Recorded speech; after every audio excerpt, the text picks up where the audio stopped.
Good evening, everyone. I want to call the June 23rd, 2026 Covington City Council meeting to order. Krista, could you do the roll call? Yes. Councilmember Soltis. I am here. Councilmember Wagner. Here. Councilmember Hartsock. Here. Councilmember Herjehausen. Councilmember Reed. Here. Mayor Pro Tem Porter. Here. And Mayor Smith. I'm here. We have a quorum, Your Honor. Can I get a motion to excuse Councilmember Hartsock? I'll second. It's been moved and seconded to excuse Councilmember Harshhausen. Could all those in favor say aye? Aye. Any opposed? Okay, thank you. Up to approval of the agenda. Are there any changes, Regan? No changes, Mayor. Okay. So moved. Well, yeah, right. So I was just gonna move on. Moved and seconded. All those in favor say aye. Aye. Any opposed? Okay. Mayor, Yeah. are we still going to do Pledge of Allegiance? Oh, geez, I missed that. I took, yeah, sorry. Let's back out and do the Pledge of Allegiance. Please join me. Sorry. So I pledge allegiance to the flag of the United States of America and to the republic for which it stands, one nation, under God, indivisible, with liberty and justice for all. Yeah, please forgive me for that oversight. Okay, we're now up to reports of commissions. Economic Development Council. Let's see, is Josh, anyone online? Nope. No, okay. I was told we don't have a youth council. We don't have arts, equity, culture, and social justice. Yep.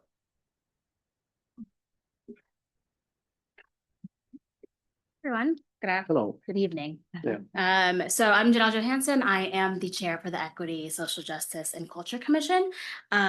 So we had a pretty robust agenda in our May meeting. We discussed Civics 101, Juneteenth, calendar celebrations, and next year's work plan. Our June meeting, which will take place this week, is going to focus on finalizing our Juneteenth proposal, as well as preparing for our joint meeting in July. So just going over some of the topics that we covered during our last meeting, we finalized our proposals to the City Council for the Civics 101. You'll get more details during our joint meeting, but we're proposing a 3-year rollout, starting with the pilot. So a smaller event in the first year, targeted towards 4th and 6th graders. And it'll be meant to be a family-friendly event with an interactive activity with the goal to be building community interest and as well as basic civics knowledge to understand how our local government works. As you all know, Covtown Pride was this past weekend. They were awarded the grant. A few of the members of the commission joined. Thank you so much. I think it was really appreciated seeing you there, and also for your speeches. It was really a wonderful way to show, Covington's queer community that, particularly the younger ones, that they are welcome here and celebrated here. So thank you again. As far as Juneteenth, we are finalizing a proposal for the future celebrations. Again, proposing a 3-year rollout with starting small and then building up to a larger event. We had a really helpful conversation with Maple Valley's organizers this afternoon to hear about their experience and how they've been rolling it out. So very excited to share what we've learned. And then lastly, during our joint meeting, we'd like to discuss a partnership with the library. The library is an incredible resource used by many folks here, and I think that we can leverage that for many of our events. So we already spoke with the library. They have an agreement that we can look into. So just something for us to discuss later. Any questions?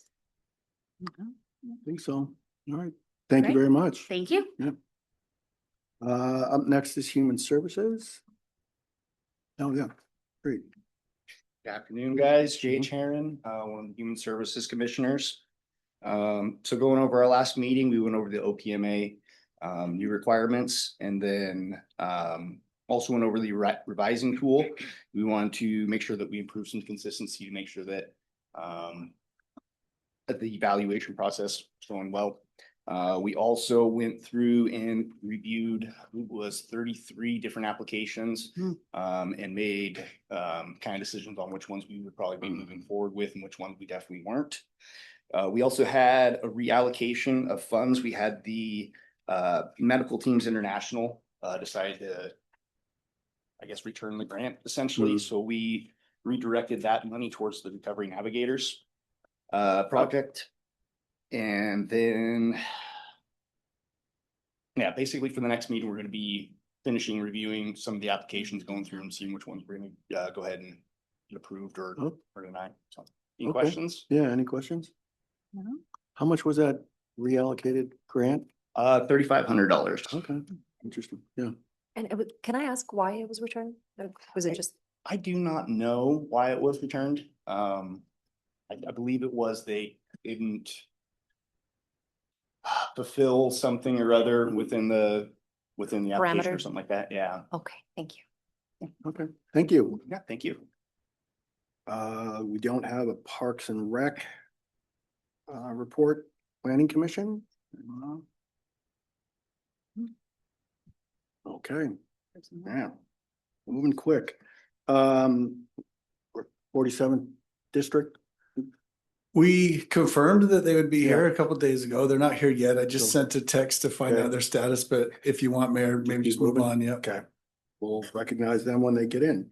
Okay, then we're up to public communications, battery energy storage, best regulations, Teresa Bechtold of Snoqualmie Valley for Responsible Energy. Thank you for being here. Welcome. Thank you.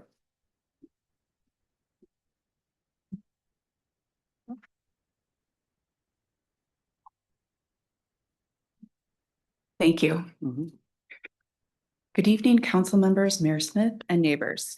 My name is Teresa Bechtold, and I'm a volunteer for Snoqualmie Valley for Responsible Energy.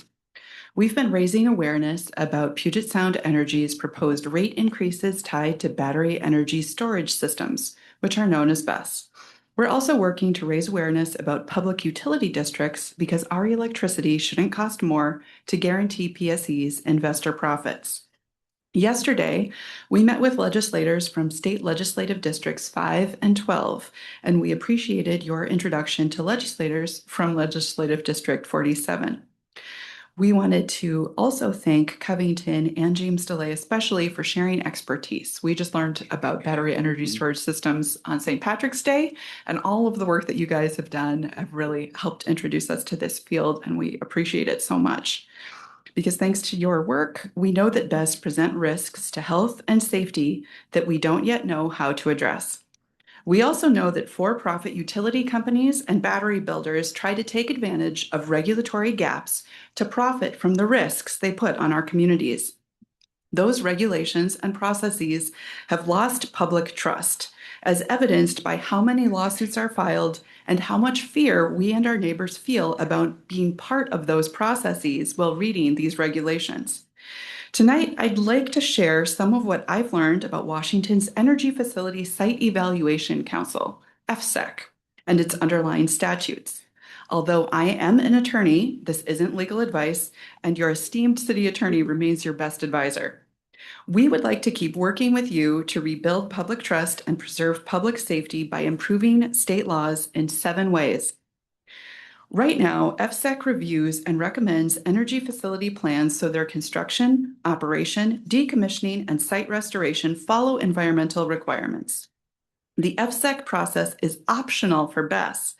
Battery builders can attempt to go through a local permitting process, and if they're denied, apply to FSEC. That's our first opportunity for change. If a local permitting process denies a project permit, FSEC should not be available to that project. Once an application is submitted to FSEC, a public informational hearing must be held within 60 days. This theoretically gives us a chance to review what is being proposed, but for a BESS, neither the developer nor FSEC is required to advertise to nearby residents, towns, or tribes. That differs from the community notices required for transmission line development. If a developer wants to build a transmission lines, within 3 days of filing a pre-application notice with FSEC, the developer must notify landowners within 300 feet of the proposed transmission corridor. That transmission line developer must also notify towns, cities, and counties along the proposed corridors, any governments from which easements may be sought, and tribal and local governments whose permitting process is avoided by going to FSEC. That notice must explain each party's rights during the FSEC process and under Washington's eminent domain laws. Here's our second opportunity for change. Best builders should give at least an analogous notice. However, given the experimental technologies favored by some best builders, we recommend requiring notice to any landowners and governments within 5 miles of the proposed best site, not just the 300 feet of the proposed transmission line. Although today Washington doesn't require setbacks from schools, correctional facilities, hospitals, or assisted living facilities, I want to thank Kathy Oleis and the Washington State Parent-Teacher Association for considering a third opportunity for state siting law improvements, a mandatory setback from schools. We also suggest a mandatory 2-mile setback from correctional facilities, hospitals, and assisted living facilities.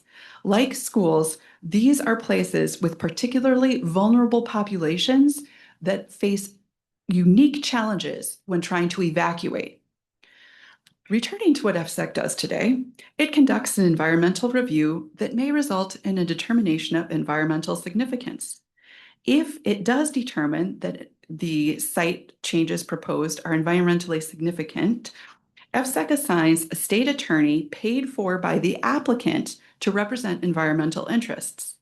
Even if an applicant chooses to consolidate all ecological permits through the FSEC process, the applicant must pay the associated costs, including those for local governments involved. As you've seen, and we're learning, that cost shifting encourages developers to seek local permits for best first. King County's regulations place the costs of correcting developer misstatements, including about environmental impact, on communities like ours. We have been surprised by how many times King County representatives have accepted developer assertions as facts without looking at the underlying data.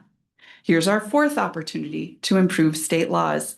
FSEC should publish independently verified data about commonly proposed technologies. Independent data should be required for any assertion about public safety, public health, or environmental impacts. No entity profiting from proposed projects should be treated as an expert about public safety. A fifth opportunity for state law improvement is mandating independent monitoring and testing with public reporting and remediation for BESS paid for by the companies profiting from those BESS. We have all seen industrial tragedies when no independent monitoring or testing occurs. Returning to what FSEC currently does, they require a separate public hearing on whether a proposed site is consistent with local land use plans and zoning ordinance. That means that even if a developer files an application with FSEC to site a BESS, it should be congruent with our city's documented growth plans, our visions for our people's safety, for the animals and plants that are living here. Across the state, tribal nations and local governments have found FSEC dismissive of local land use plans and zoning. That presents our sixth opportunity for state law improvements. State regulations should be a floor rather than a ceiling. This comports with other state requirements. Local governments may impose stricter building codes than the state's building codes. FSEC applicants must also give financial assurances for site restoration and preservation. Those amounts can be set aside for the site through bonding or escrow and must be available for site restoration and preservation through decommissioning. This is again our sixth opportunity for state law improvements. State set financial assurances should be a floor, not a ceiling, with local governments and tribal nations adding on because they know their local features and costs best. Only after an applicant has gone through these processes does FSEC draft a site certification agreement to recommend to the governor. Here we have our seventh opportunity to improve state laws. Local governments and tribal nations' formal consents should be required for anything FSEC recommends to a governor, and a governor may only veto or approve rather than line item veto recommendations. Building public trust requires meaningfully involving the public with transparent processes. Please join us in asking Washington legislators to build public trust through these 7 legislative changes. First, proposed projects that fail to obtain local permits should not be permitted to end run those local governments with FSEC. Second, developers proposing a BESS must notify landowners and governments within 5 miles of the proposed BESS site as part of the pre-application process for FSEC. Third, siting laws for BESS should protect those who cannot protect themselves. Washington should require a 2-mile buffer zone around schools, correctional facilities, hospitals, and assisted living facilities for emerging hazards like BESS. Fourth, FSEC should publish independently verified data about community proposed technologies or commonly proposed technologies by developers and how they could impact public safety, public health, and the environment. That data should be included in any permitting process rather than forcing permitting staff to rely on statements made by the developers who profit from having a BESS approved. Fifth, those companies that want to profit from building BESS should be required to pay for independent monitoring and testing with mandatory public reporting and remediation. Sixth, state regulations should be a floor on safety, environmental protections, and financial assurances, not a ceiling. Seventh, local governments and tribal nations' formal consents should be required for anything FSEC recommends to a governor, and a governor may only veto or approve rather than line item veto that recommendation. State taxpayers shouldn't be forced to defend litigation about executive overreach, and communities work with FSET to site facilities should be recognized and respected as we work towards our responsible energy goals. Please consider pressing for these 7 enhancements to state laws regarding BESS. Please also consider spreading the word. The Clean Energy Siting Council seeks comments on its draft 2026 recommendations by June 28th. We have some points to prompt comments that I've shared this evening, and I'd ask you to share with your neighbors and friends. We share water, air, forests, and a desire for safe and healthy communities with responsible energy. Thank you very much for your work protecting us. Thank you. Any questions?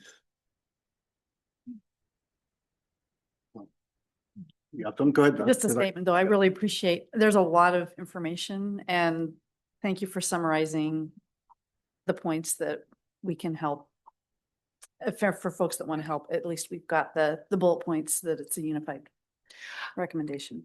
If you're amenable, I can send you a 1-pager with the 7 as Yeah. well. Yeah, maybe To the if you council. want to send Yeah. it to Chris, Okay. yeah, he'll, yeah. Thank you. Okay.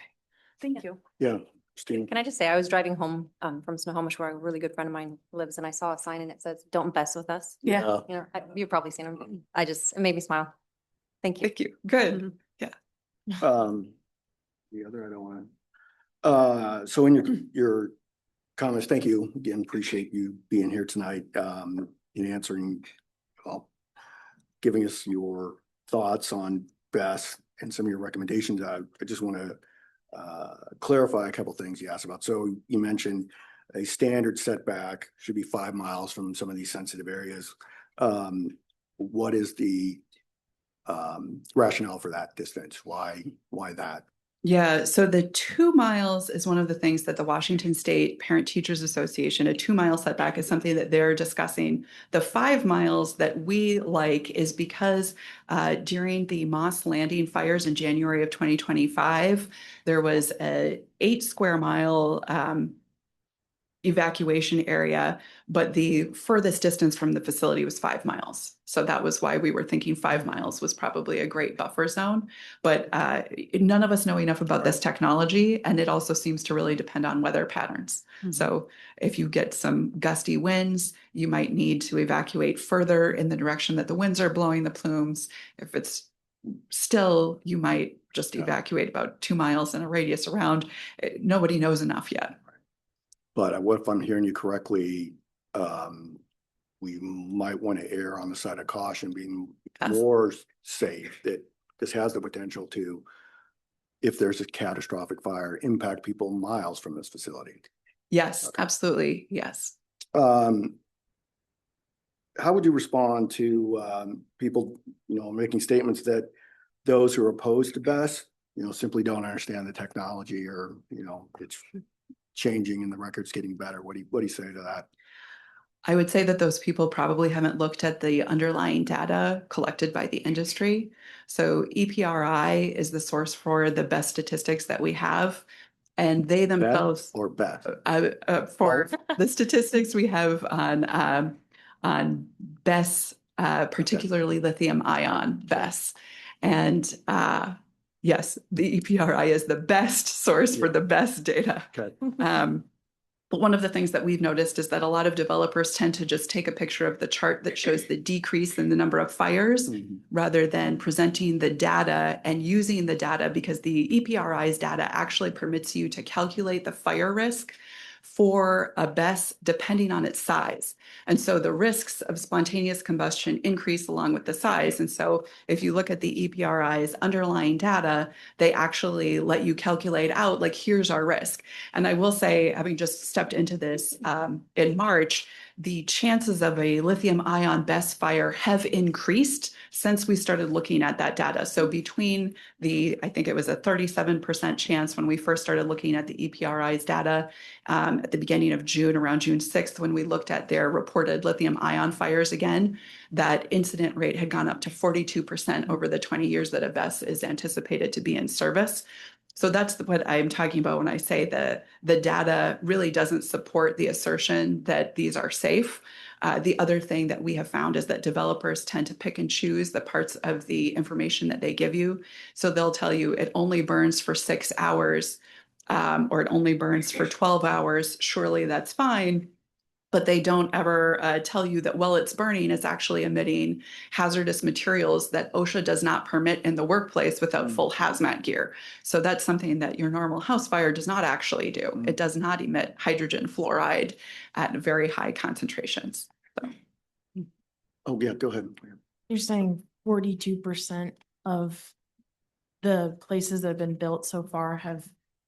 No, sorry, I should have been more Fine. exact. So for for a lithium ion BESS that has Yeah. around a 720 megawatt hour, which is smaller than the 800 megawatt hour BESS proposed for next to Matson Middle School, for example. But for a 720 megawatt hour BESS, there is a 42% chance that it will spontaneously combust within the 20 years that it's in service.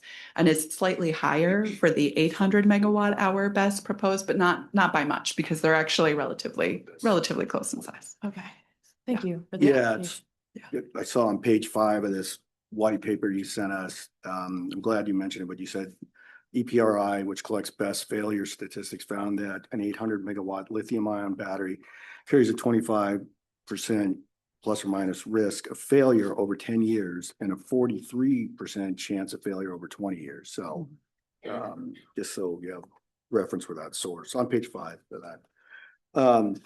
Other questions? What and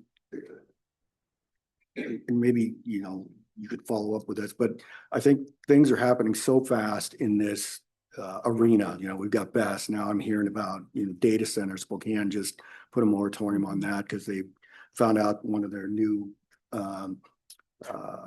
utility clients is going to be a data center. It's going to take up almost as much energy as the whole town. So additional information on these other systems that seem to be part of BESS as well would be helpful as well, because we're scrambling to stay ahead of that. So data centers, and I seem to remember stuff like, I don't know what it stands for, the acronym DRE, or what, if that's correct. Maybe we can explain that. Yeah, DRE is something that PSE has recently started talking about. For?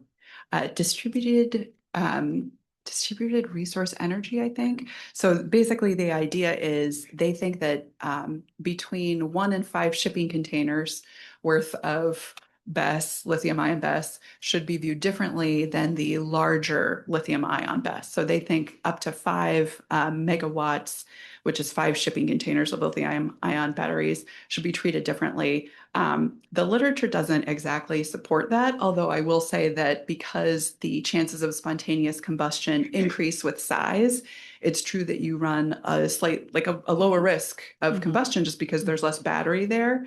But the safety requirements should probably still be the same because they're still emitting toxic chemicals when they burn. A lot of jurisdictions that have considered this have actually set the tier for what you would call kind of commercial use, like the type of commercial use where you have a relatively small battery to back up, say, your telecommunications hub, if you're T-Mobile, or your, I'm trying to think of another good example, but your equipment, if you're a hospital, that tends to be less than 1 megawatt, actually. They don't tend to be 5 megawatts in size for a single commercial building. So I have written that down and I will definitely get back to you about that, but I think you're right to call it out as something that's interesting. And then another question, a lot of this development is wrapped up and promoted as being green energy. And so your position on green energy, and then there are also other types of battery storage, and I'd just be curious on your position on those, because I don't want this to become, a debate over we're opposed to these types of things. Climate change is real, and we've got to address that. But it's also seemed like it's either nothing or best. So what are our other options? I am so glad you asked, Mayor Smith, because one of the things that I think we can all agree on is that if something is good for the environment, it's actually not a public safety risk. So generally, one of the things that we really appreciate are things like the electrolyte solution batteries, where it's a little bit more of a mechanical process where you kind of lift basically a dividing wall, and the interaction of two relatively inert chemicals releases the energy, and then you use energy to separate it back out when the demand on the grid is low. So that's a really great option, but it's still an experimental technology, so we're a little bit less hesitant to endorse that. But something that Washington particularly is very familiar with is pump storage hydropower, where we use water, running water, and we actually we pump water to the top, or we divert it when water levels and energy are high and energy demand is low. And then we release it back into our hydro plants when water levels are low and energy demand is high. This is something that works for on average 50 to 100 years. It has almost zero greenhouse gas emissions, and it's a really great way of making sure that if we do have an accident, if there's a spill, for example, it's water. So you don't have a chemical fire, you don't have to evacuate, except of course if you're in the floodplain, but generally we manage to site those in places where it's not a floodplain. So that's something that I would be really happy to see more cities consider. And Washington State University actually published a study last year on pump storage hydropower, where they strongly encourage its adoption. They say it's the closest thing to zero for greenhouse gas emissions that they have studied. They also made mention of a few other technologies that are kind of exciting, but a little bit harder for those of us who don't have abandoned mines nearby. Things like using excess energy to compress air and then release the air to power a turbine. And they suggest the use of abandoned mines because it's space that otherwise isn't being used. You're using natural air, you're not adding chemicals, you're not heating it. So those are some really great options that the local universities think are relatively neutral from an environmental standpoint and are definitely neutral from a public health and safety standpoint. Any other questions? All right, that's all I have. So thank you very much. Thank you so Appreciate much. coming out. Okay, I think no, okay. We're up to our first public comment period. Speakers will state their name, organization, and whether they are a Covington resident. Comments are directed to the city council, not the audience or staff. Comments are to be related to city business. Comments are not intended for conversation and debate and are limited to 4 minutes per speaker. For attendees participating by Zoom, click the raise hand button. For attendees participating by phone, dial *9 to raise your hand. Once the city grants permission to speak, press unmute in Zoom or dial *6 to unmute on phone. Is there anybody signed? Nobody? Okay. Anybody in the chambers that want to address the council? No? Anyone online? Okay, I don't see any hands. All right, we'll close that first public comment period. We're now up to approval of the consent agenda. So moved. Second. It's been moved and seconded to approve the consent agenda. All those in favor, say aye. Aye. Any opposed? Okay.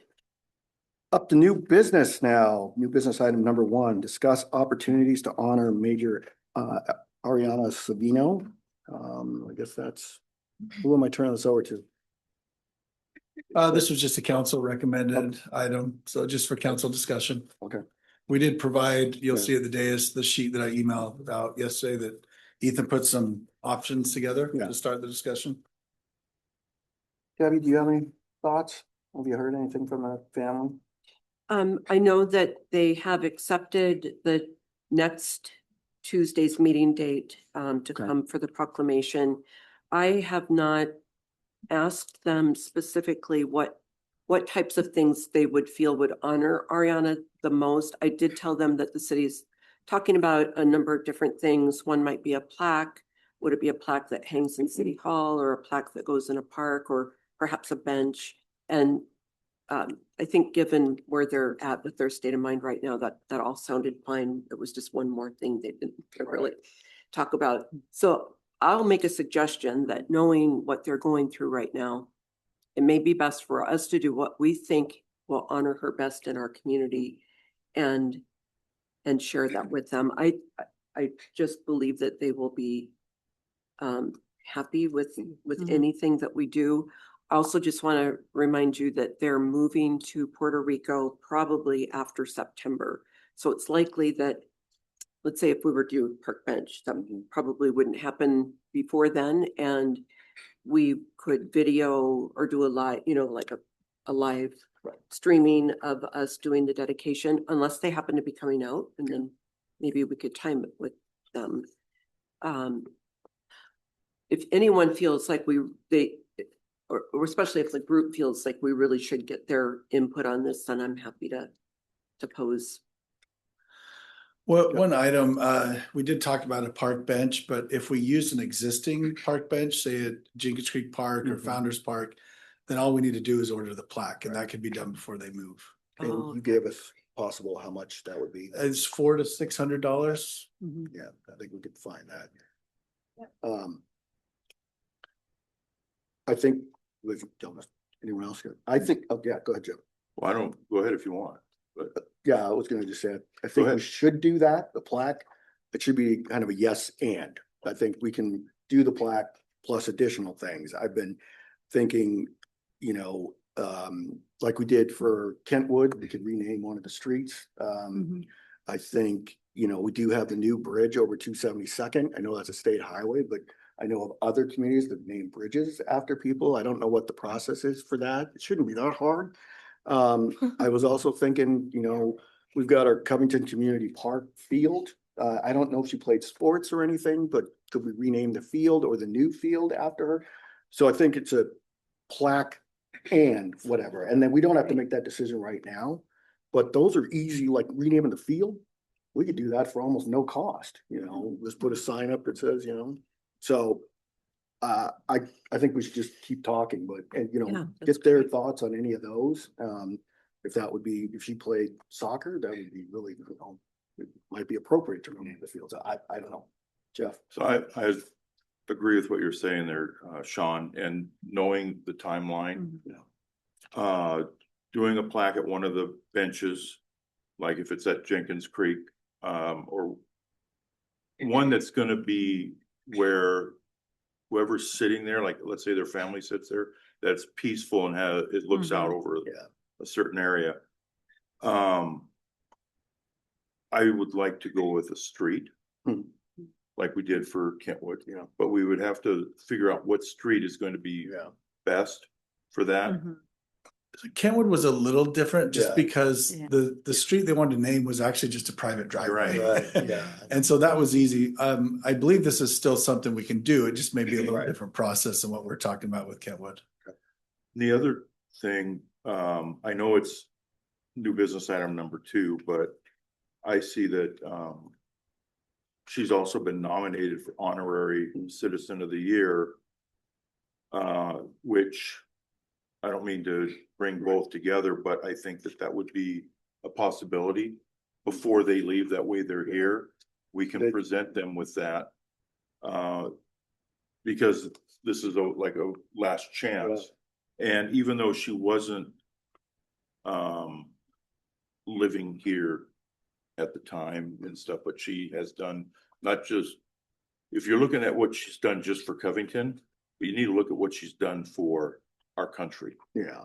And that also fits in what Riley wrote in here, Mhm. some of these things. I think that would be a great addition to honoring her. Yeah, to build upon that, I mean, it's also the 250th year Yeah. of our nation, so having an honorary citizen of the year in line with that, I think it's kind of it's extra symbolic because of that. Yeah, we'll get, if those are all good points, we'll get to, let's reiterate that when we get to that. Right. New business item number 2, but. But I just wanted to say, Yeah, adding yeah, that yeah. as a possibility, do a park bench, do a street, and then the possibility of that, because that is an event. Yeah. It is our 250th year, like Yeah. Riley said. That's a good point. So I agree with all of that. I think the only thing, Christina, what you got? Go ahead, sorry. So when we brought up the street, it didn't sound like it was as easy as perhaps Kentwood would have been. So just with the understanding that if we can't Mhm. get a street, can we get a park or a field? Falls in line as well, just something on the second. I think we're waiting on CCP's phase 3, Yeah, and that would, anyhow, if it's not one thing, it yeah. can and should be the other. We get to make the decision, so. Sure. Yeah. I like the idea of the bench, and I think Jeff brings up a really good point about having it an area of reflection. That makes sense. Street sounds good. I would also say that we'll be doing the proclamation. Mhm. She's already been honored by our county, by our state, so I don't know that we necessarily need to do everything because we're already doing something, but I mean, we need to save some of that recognition for other people that are probably going to come down the line. So I think a street would be a great idea if we can make that happen. And then, of course, the bench and the proclamation. If her family's amenable to those, obviously. Because she was, excuse me, so engaged with JROTC, I don't remember her being in any sports, but Okay. I could easily ask Omira, mom, if she played a sport in Covington, and again, this doesn't have to be decided today. right, Yeah. but it gives us some building blocks Something. to go and maybe just say, you know, that's another thing we're kind of looking at is naming something with her name. And is there anything that comes to your mind that would be very meaningful? Yeah. Kentwood. Mhm. Did we talk to the school to see if there's anything we could do at the school? I don't know how they feel about that. I didn't, and I've got in my notes, when we do discussion later on to talk about my meeting with Wade Berenger. He knew all about her and knew what had happened, and but my primary discussion with him was about what can we do about JROTC.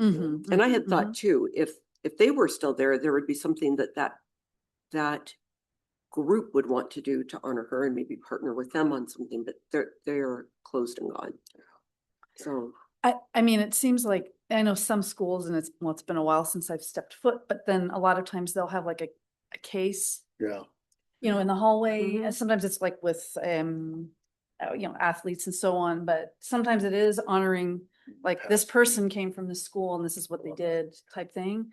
And maybe if they were amenable to having us put something like that in there, and then also could inspire, other youth to either get more involved or just know that people do appreciate, even the negative, thing that happened out of it, but that you can move on to do great things. And even if bad things happen, you still have a community supporting.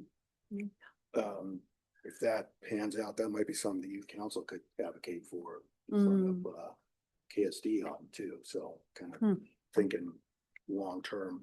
I'm hearing consensus on the plaque for sure. Yeah, it sounds like a plaque for a bench. Maybe we can select what might be a good location and Yeah. let council know a good bench location. On the street, as I understand it, so we'll have to look into this a little bit more. We can't actually change the name, but Right. we can hang Yeah. a new name underneath the actual name That's what a lot of the street. Yeah, just so you're aware. Or the But bridge. what about like in the new town center? Aren't there some new roads we'd be building there? Mhm. Those would be assigned probably by the post office, Oh, okay. what those are, and then we would have to, same thing, name it underneath. Yeah, okay. Yeah. Sean, Yeah. I don't mean to interrupt, but Yeah.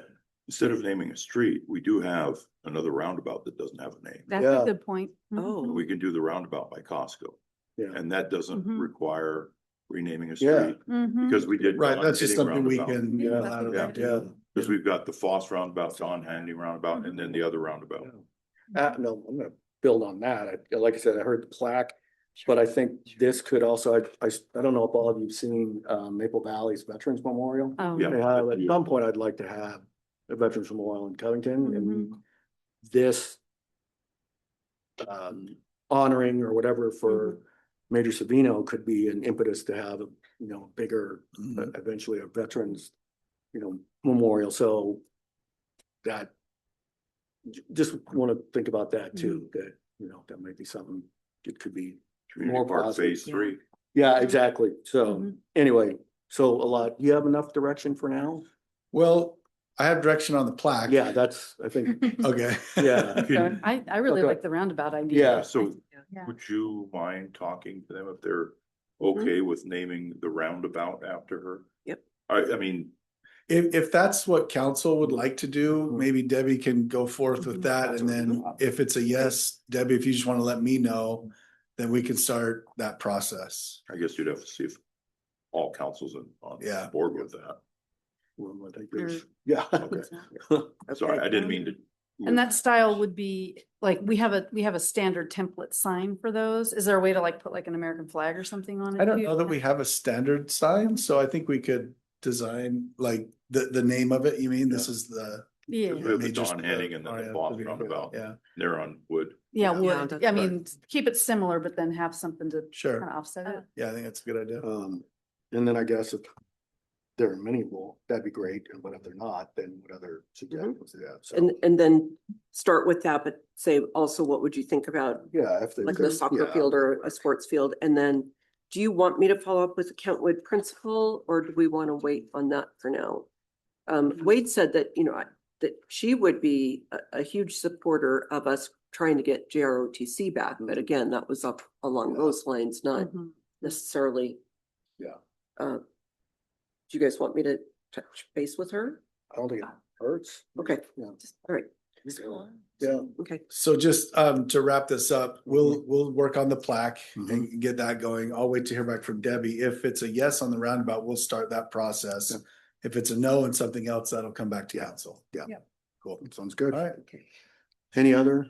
Yeah. Is there an opportunity to have because it's the 14th of July is the meeting, right? Did you say the next meeting, right? Is there an opportunity to have The plaque? the plaque ready by then to I show them? doubt. No, okay. Yeah, what do you think, Ethan? And not the sign probably. I know that's kind of a quick turnaround. So the lead time on bronze is extraordinarily long, but what we did for the Victoria Throm plaque is we did the same thing in like a plastic or something that Mhm. almost looks like that, like a temporary one, while that, Sure. and then you can use it for an event or a ceremony. And then once the bronze one comes in, we just replace it. So we can make something like that work. If we needed to do it earlier, Yeah. I don't know that we need Yeah. it for the next council meeting, but if we wanted to hold, if we can't get the plaque in time before they move out of Mhm. country and we want to hold it before then, we'll get a temporary one Okay. to hold the event with. Okay, one more point. I did ask Omira also to think about what date would be the most important and meaningful to them to make that proclamation. I said typically it's Mhm. for a person that's right there and we're presenting it that day and it's proclaiming that day as their day. And I said, if you want to think about her birthday and she told me what her birth date is, but she said, let me talk to the rest of the family and let you know. So she said, and remind me if I don't get back to you. So I can,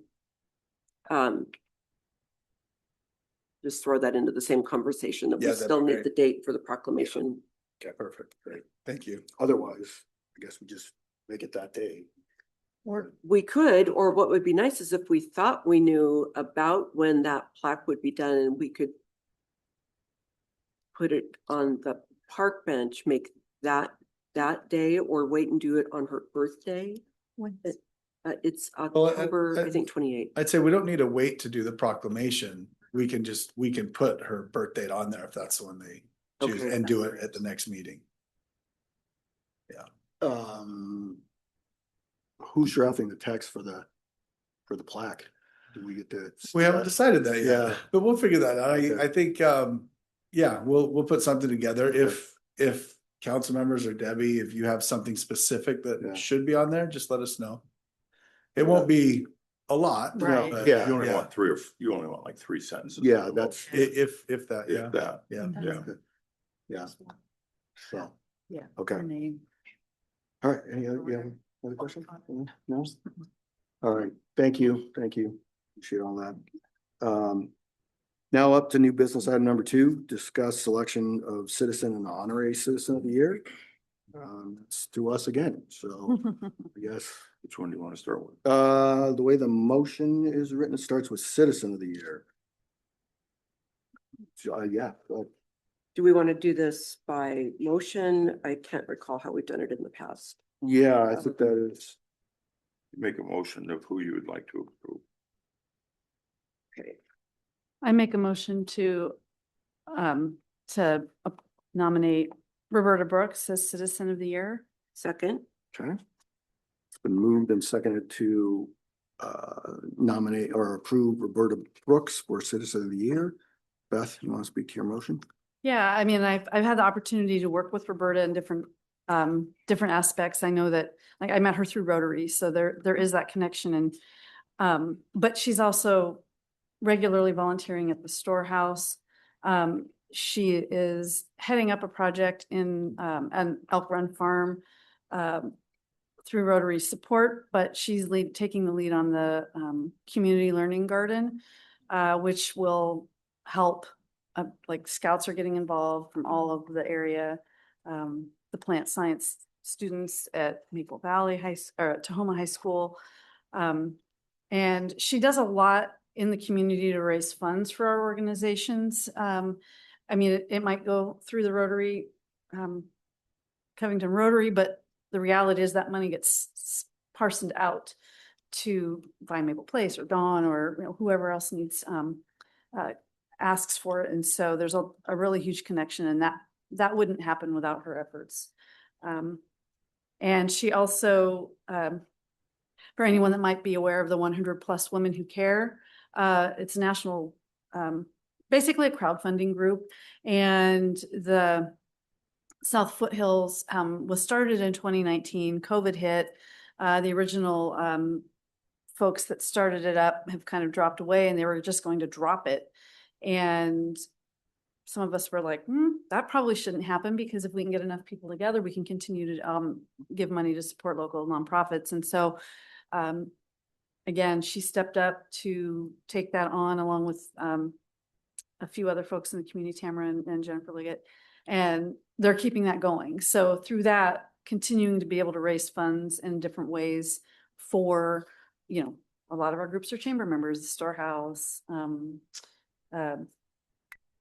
Brian Williams is See You Later Foundation. See You Later Foundation, and those are just examples. So just a lot of behind the scenes, and all without wanting to be recognized. And I know that she doesn't be recognized, but she really, I think, is deserving of this. Everybody is deserving of it, clearly, that's gotten nominated, but that's. Thank you. Debbie, I Yeah. spoke a lot. Well, Speak to your second. yes, and everything that was written about her in the nomination is very accurate. I think we can easily put a person in a silo, and so many people might see her as Rotary, but she has brought things to us as Rotarians and said, I think we can do this. And Elk Run Community Farm is one of those. She's also become quite a champion, along with a couple of us, around veterans and veteran support. So she's been attending the at the Edlin Funeral Home that was doing the recognition of the volunteers at Tahoma Cemetery. She's gotten very involved in that, and then that was a springboard into supporting Wreaths Across America. Yes. So we do that, Beth and I and Roberta individually, but we do it now because we bring it to Rotary. So while a lot of these roles fall within Rotary, some of them, and like 100 Women Who Care, were really, some things that she brought to us. So for that reason, I see her just being so multifaceted in our community that she's spread very far and wide, and would never expect to get the honor for this. So it would be quite a surprise. Anybody else want to speak for or against the motion? Yeah, Jeff. I'll speak for it. It's over these past several years, I thought I was everywhere, but she's beyond where I've been. And if I show up to something and something's finished, I'll ask who did it, and I won't see anybody there. Like for the when we do the Mayor's Day of Concern, things are done, and then I'll say, well, who got it done? And they'll always say, well, Roberta was here, finished that. Roberta did this. So she works a lot behind the scenes, and she gets a lot of stuff done. She's like the Energizer Bunny. Yeah. Others. I appreciate the rounding out of that, her resume on there. So yeah, I plan to support this this resolution. So any other discussion? So it's been moved and seconded to name Roberta Brooks as Citizen of the Year for 2026. All those in favor say aye. Aye. Any opposed? Okay. All right, we're now up to Honorary Citizen of the Year. Council, we want to take action.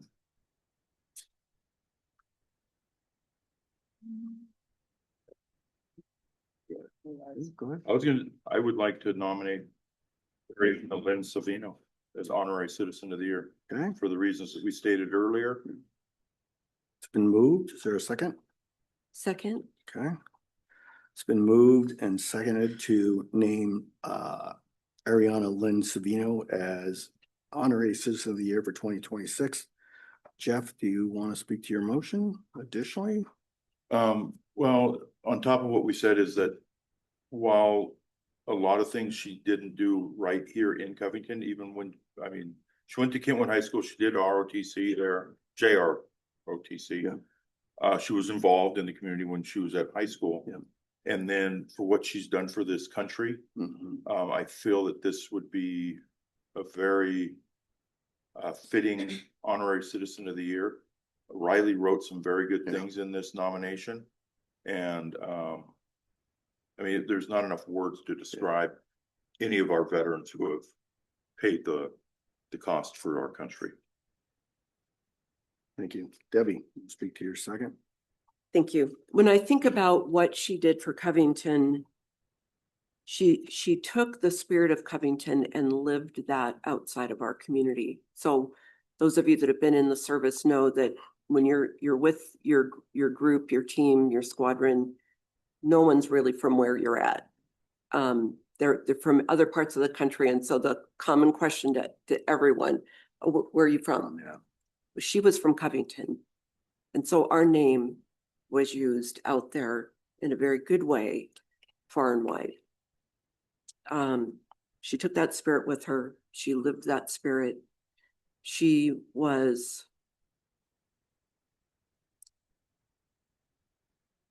a little bit her parents, a little bit her community, and a lot her faith.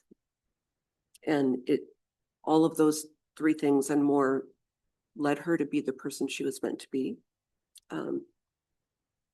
So I feel like she's an excellent candidate for honorary, and only honorary because she didn't live here when she died. She didn't live here last year, but she took that spirit with her everywhere she went. Thank you. Anybody else want to speak for or against? Okay. It's been moved and seconded to name Ariana Lynn Savino as Honorary Citizen of the Year for 2026.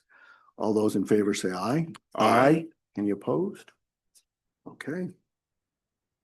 All right. The new business item number 3 now. First, 2026 first quarter financial reports. Casey. Thank you, Mayor, Council. Mhm. It's shared here.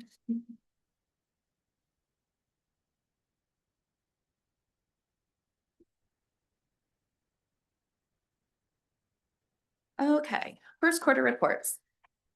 So I'm just gonna jump right in and we'll start with property taxes. Property taxes, we don't have a lot to report for the first quarter because the distributions we don't usually see until May and November.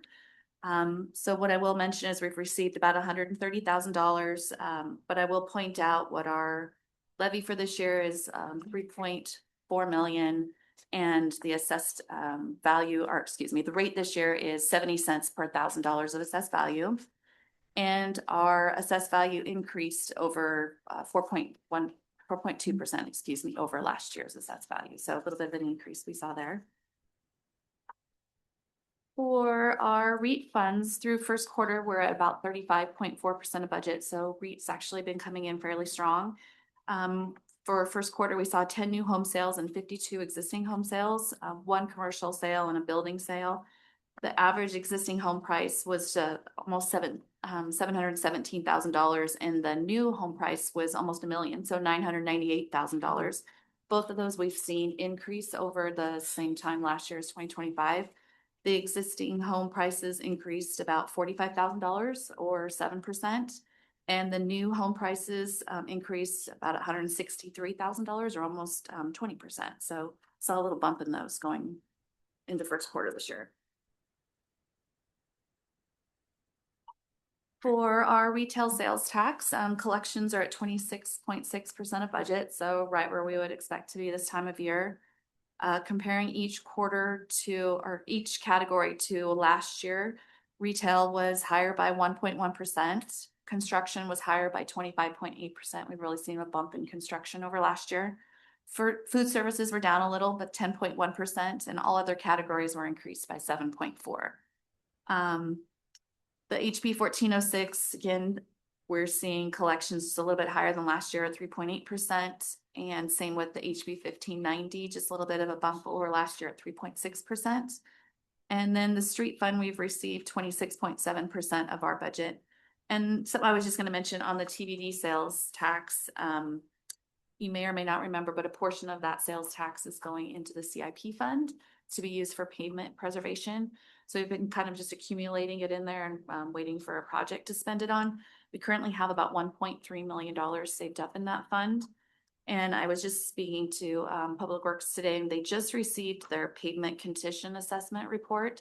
So they're working on their 5-year plan on how to spend those funds moving forward. So you'll probably be seeing that come to you, but just to give you an idea of kind of what's currently in there. For utility taxes, our total collections are at 28.3% of budget. And just a couple things I'll point out. There's just a couple that are below what they were last year. Our natural gas is just kind of neck and neck with what it was last year. But cable and telephone, we continue to see those kind of just ratchet down each quarter. And then swim, it shows that there's a big increase over last year, but it was just really timing of collections. It's not really truly an increase. It'll be a little bit higher because of the rate increase that we did for swim this year also translates over to the utility tax side. But that's just timing collections.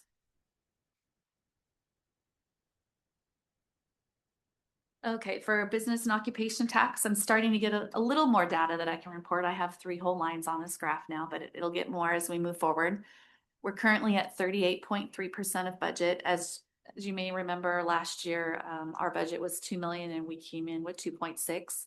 So our budget this year again is 2 million, and I'm assuming we're probably going to exceed that again this year. Also, just a little side note, it was in the weekly update, but in case you missed it, we got our refunds processed for all the businesses that were under the threshold of $250,000, but still reported to us last year. In 2024, they reported their one-time tax return, which made everybody kind of a quarterly filer at that point.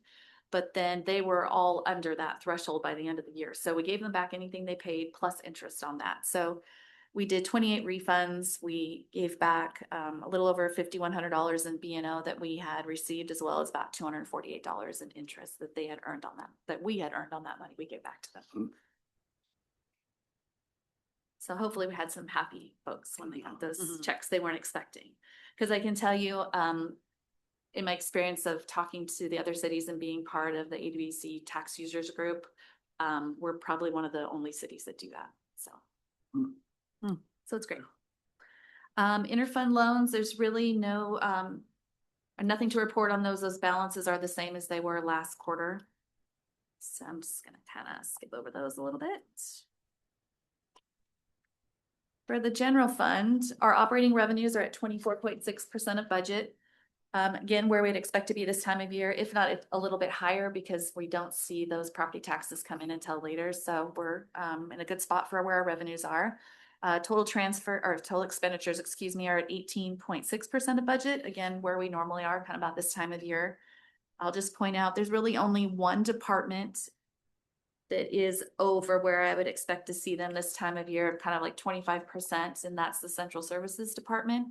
And that's just because they have kind of an annual assessment from WCIA for our insurance, and it's kind of a one chunk paid at the beginning of the year.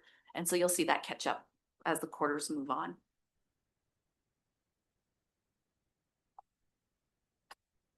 For the street fund, total operating revenues are at 26%. So again, right where we would expect to see them this time of year. And total expenditures are at 19.9%. So under where we'd expect to see them. The swim fund, total operating revenues are at 5.5%. And again, they operate kind of the same as the property taxes. Those drainage utility fees are on the property tax statement. So we wouldn't expect to see a lot of revenue coming in right now to the swim fund, but it'll pick up next quarter. And then total expenditures, excluding my transfers out, are at 12.4%. So they've got a couple of projects that are coming up. So we'll see those future quarters kind of bump up a little bit, but right now they're a little bit low. For the Development Services Fund, total revenue is at 34.4% of budget. So they're exceeding their budget estimates. And this makes me happy because it's over their estimate from last year. So those are starting to tick up.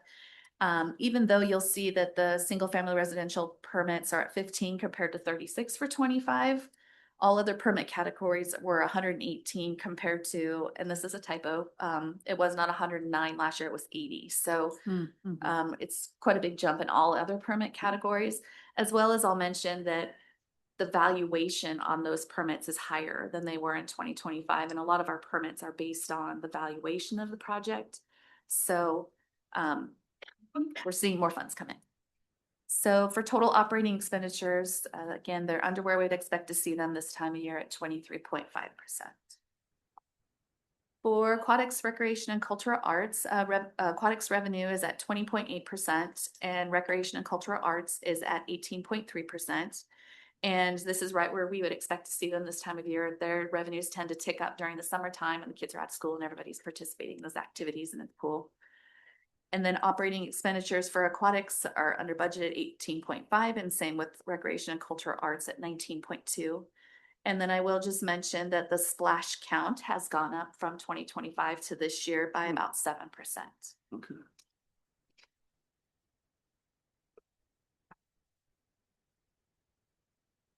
So for my cash and investments, I'm currently holding $49.5 million. It's an increase of a little over 6.7 million from last year. Our largest gainers are the general fund and the CIP fund. The general fund, mostly because I'm holding a lot of those taxes in reserve right now, as well as got a rather large balance of the HB 1590 reserves. So those are accumulating year over year. So that cash balance is getting a little higher. The local government investment pool earned 3.71% in March, and we currently have $37.9 million invested with the LGIP. And then we have some investments that are outside the LGIP at $10.9 million. And just mentioned my weighted average interest rate for my investments that are outside of the LGIP is at 4.06%. So the investments that I've been managing our outpacing the LJP, so we're earning a little bit extra. So that's great.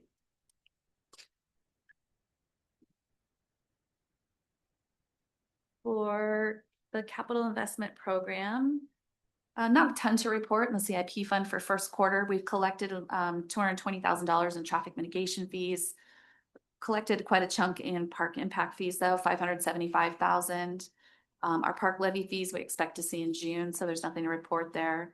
And our grant revenue, generally the first quarter of the year, we're doing all of our accruals for the previous year, so there's not a lot of grant revenue to report first quarter, but you'll see that pick up in the second quarter. For our bond watch, we've just got 2 principal payments left. I'm pretty excited about that, and that'll be paid off this year and next year, and that'll be done. Our street impact fee balance is 1.88 million. And I'll just mention that I have these balances in here, but specifically for the street impact fees, those are 100% earmarked for current projects. So we've got a fairly large balance, but it's being used for some CIP funds that we currently have in the pipeline. I'm just earmarked, they're currently earmarked, and I'm holding on to the funds until those bills come due, but those are earmarked. The park impact fees, however, we have $1.6 million that we're currently holding, and I'd say about only half of that is currently earmarked for current projects. The rest is available for future projects. Just a couple of things I wanted to mention that we're keeping an eye on is the April to April CPI was released, and it's running at about 4.5%. That means something to us going through budget with COLA, cost of livings, just our budget in general. So we're keeping an eye on that. The current unemployment rates ticked up a little bit in King County. It was 4% the same time last year. It's 4.9% now. So another thing we're keeping an eye on, as well as just keeping an eye on the state and county forecast. They just released their June forecast, and some of their revenue projections are not looking as rosy, but we generally outpace both the county and the state. So fingers crossed, knock on a lot of wood, it stays that way. So that was all I had to report, but if you have any questions, I'm happy to answer anything you've got. Yeah, thank you, Casey. Any questions? No. All right, appreciate it. Okay. Now up to future agenda items. Does the council have anything they'd like to see on a future agenda for our July 14th meeting?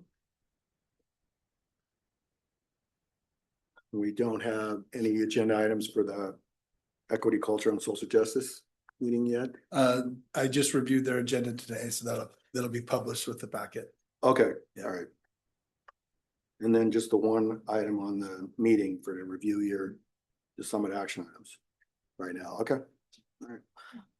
Yeah, there's more being submitted, but that's Okay. That's all that when this packet was Yeah. printed. All right. Okay. Now up to council staff comments. So I'll start with Adam. No comments from me today. All right. Don, is Don on there? Is he?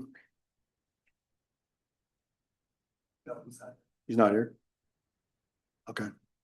Let's go to Ethan. Good evening, Mayor and Council. Nothing from me tonight. Right. Casey.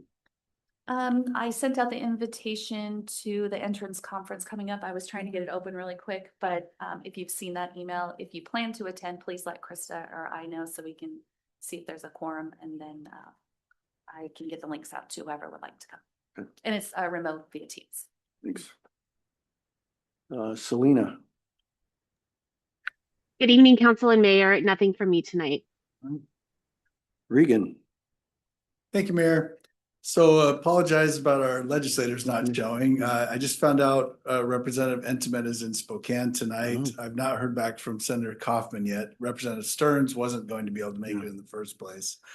We've got confirmations a week ago saying they were going to be here, so apologize for that. We do have a lot of cake.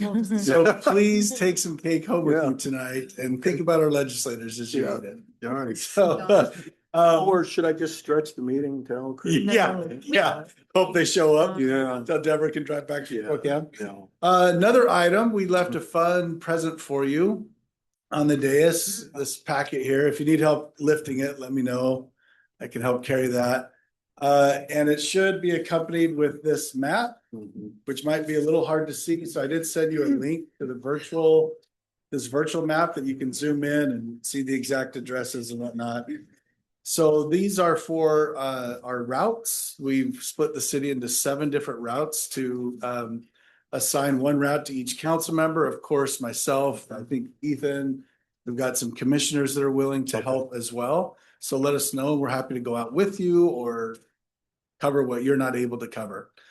But it seems like this was a really effective method. The one time we've passed one of these. So we thought this would probably be good to do again. So at this point, we'd love it for council to review the map. You probably already have, and just decide amongst yourselves which zone makes the most sense for you to take. Yeah. Yeah.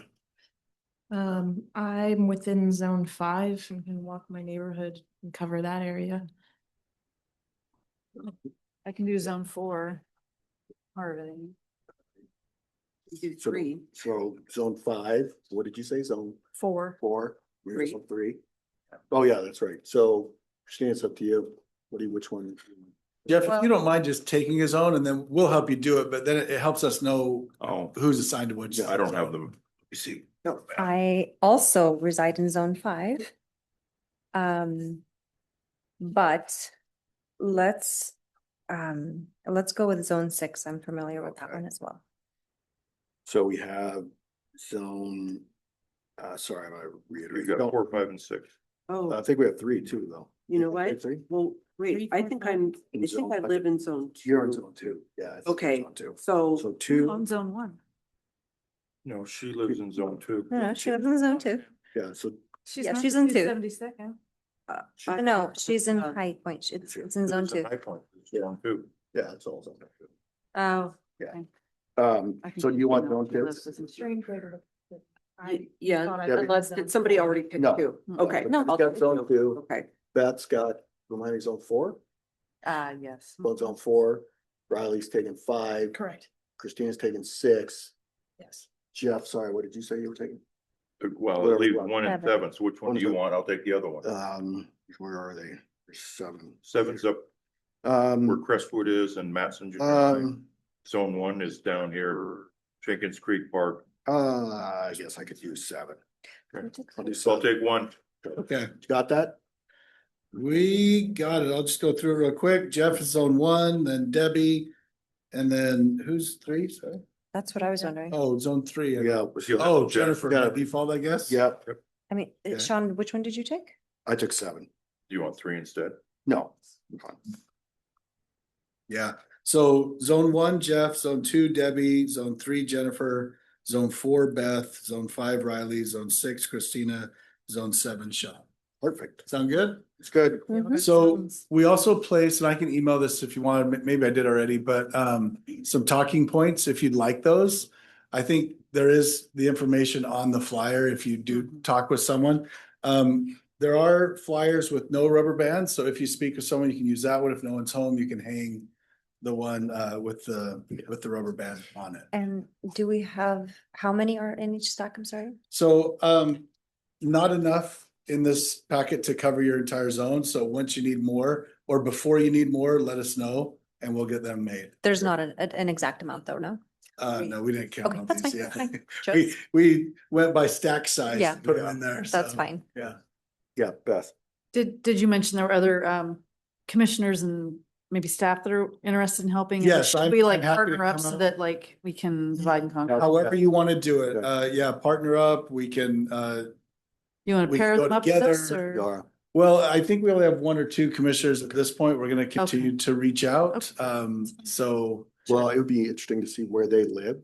And Yeah. maybe Let they us- could do their own community. Yeah. That'd be Yeah. helpful. Yeah. Okay. cool. Need anything else from us? No, just And let we me can know start? what help you need and yeah, let's get going. Okay. Thank you. Any other questions? No? Anything else from you, Regan? Okay. Mark? Good evening, Mayor and Council. There's no report from me, but there is an executive session for potential real estate acquisition pursuant to RCW 4230-110 sub 1 sub little b. Okay. That's all I have. How long? You think that'll be? I would recommend 15 to 20 minutes. We'll go with 15 to start. Okay. Krista? As you know, council typically cancels the second August meeting of the year, so I would like to see if we have council consensus to cancel the August 25th council meeting. Okay, I believe I'm seeing council consensus. I don't see if I saw Riley's hand, and I know that Jennifer is absent. Oh, yeah. Jennifer went up. Yeah. Yeah, that's what I said. So my only hesitancy is my wedding unfortunately is making my honeymoon so that I have to miss the September meeting. And so I wish we could just skip the first one in September, but I know everyone's used to excused. that You're fine. schedule. You have a You're perfectly good reason. It's to hard for me be- to miss 2 in a row. That's my only. You can hesitation. still join virtually. Yeah, you could, yeah. Yeah. My fiance is gonna love that. Yeah. I'm gonna be on the cruise ship, rocking back.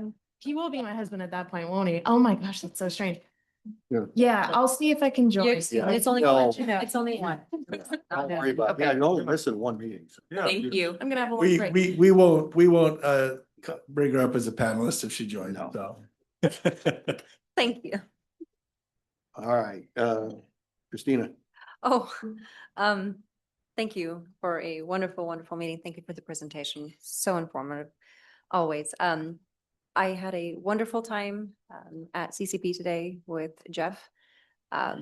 Welcoming back so many families. It was, I was there probably, I don't know, 70% of the time, but not, but so many families came back and, you know, when the question was, have you done this before? Yeah, of course.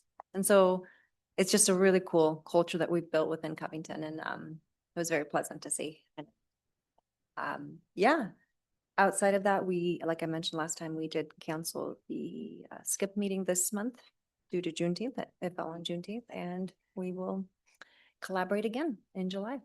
Great. Thank you. Riley. Yeah, I had the pleasure of attending and speaking at the Covtown Pride event. I also attended the year prior, and one thing that I've noticed is it seems to be getting bigger, which is showing a huge demand and engagement from our community. That was really lovely to see. There were so many different resources for the community to look at while they were there. So that was a wonderful event. I also was able to see the mayor speak at the Maple Valley Days, which was a very fun celebration. They kicked off the summer, and I'm excited for Covington to take the next event for Covington Days. That's all I have. Thank you. Beth. Yeah, I also had the opportunity to attend the Covtown Pride event, and while I was there with Rotary, I still, you know, when you're on council, you're on all the time. So to be able to be there to support, and Catherine and the folks that put that event on just did an amazing job. And it was just people were just there, and everybody was just the love was there, right? And it was really, really great to see. So thanks to the Equity, Cultural, and Social Justice Commission for the grant for them. And yeah, it was just a lot of fun. So we have a PIC meeting in person on July 11th. So I think we'll be getting if there's anything important, I'll forward that to Regan so that you all can weigh in. I know that they're looking at drafting a letter, SCA is trying to draft a letter for the solid waste increase in King County. So that'll be something we'll need to make sure that we're all aligned on so I can represent our interests. I'm looking forward to America 250 Covington Days, and we're also starting planning the Purple Light Night event on Saturday, September 26th. So we're going to try to do something fun and different this year with everybody. Thank you. Mhm. Debbie. Thank you. We did have a skateboard meeting since our last council meeting. Metro talked about what they're doing to enhance services during FIFA World Cup, which includes waterfront shuttles. Then they talked about kind of their comp plan, which is called Next Step. It takes them through 2038. Some numbers I thought were kind of interesting. They talked about regional growth and how they need to be prepared to meet the needs of the regional growth. They're showing 2.4 growth to 2.6 million in residents. And up through 2038. Okay. So like I would say now or last year through 2038. For jobs, they see a growth from 1.5 million to 1.7. They're going to increase 16 to 21 lines, which is a 12% increase. And they've been hearing this so many times from me. They even said in their presentation, we know that that doesn't solve the problem for Covington because they're still needing another route.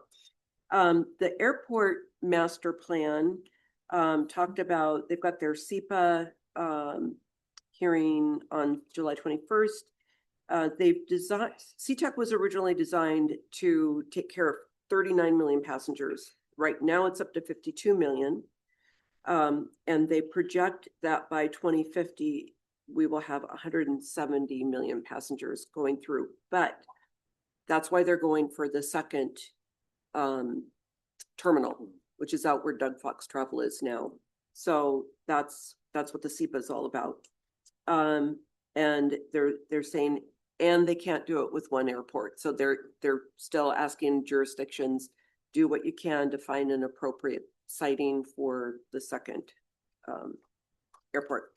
Then I met with Wayne Behringer last week to talk about where are we at with the JROTC program, which was a Marine Corps installation. The Marine Corps has exited the program and it's closed, not to come back. They cited it as a difficulty in recruiting and retaining the highly qualified instructors. Can I ask Yeah. when did it cease to exist? Do we know? I heard it from the youth council, and I think it was mid-year last school year. And then we thought they would come back this year. Yeah. And it didn't, and they were still recruiting. But now they're saying no. And what Wade told me that the restrictions on those instructors are so highly specific. I read through the other branches requirements, and they're very similar. They've got to be 20-year retiree or applying for retirement. So they're going to be they'll be retired soon. They have to have they don't have to have master's, bachelor's, but the pay is pretty good too. It ranges from about $80,000 to $90,000 a year. But look at where where do we draw from retired Marine Corps? We don't have a huge presence here. We do have a huge presence of Air Force and Army. So he and I talked about what if we could get one of them in. He said he would welcome that wholeheartedly, and he believes that the principal at Kentwood would as well. But doing some further research, I find that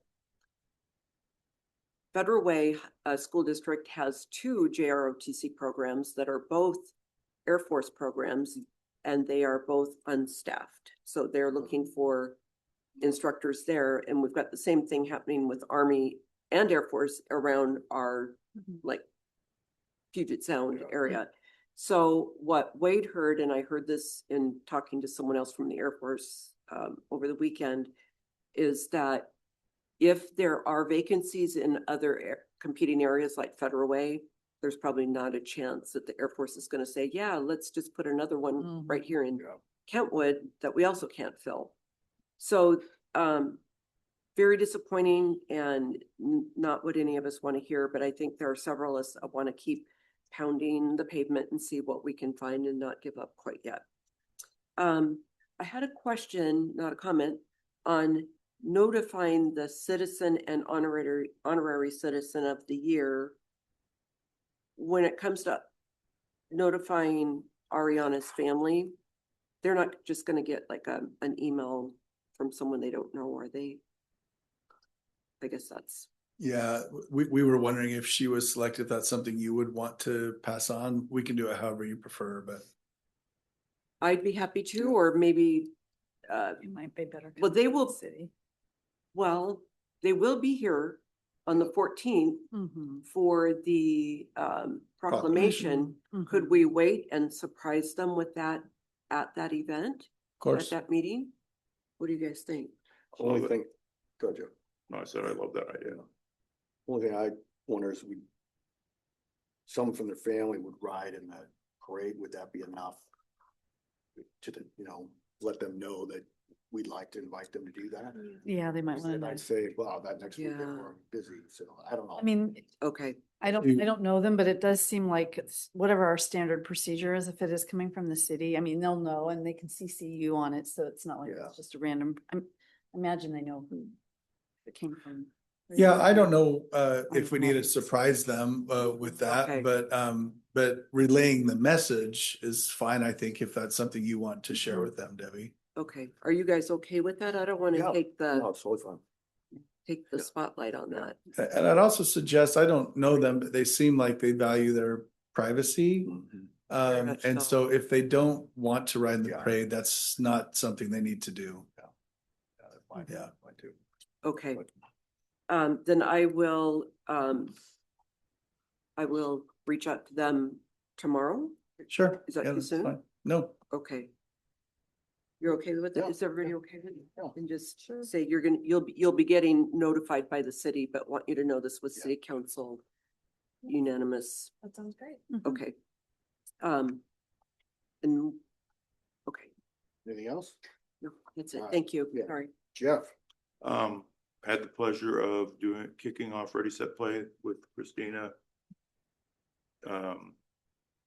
Dana from the chamber, Kiana from the chamber, and our newest team hire, Tara, who works with Carla now.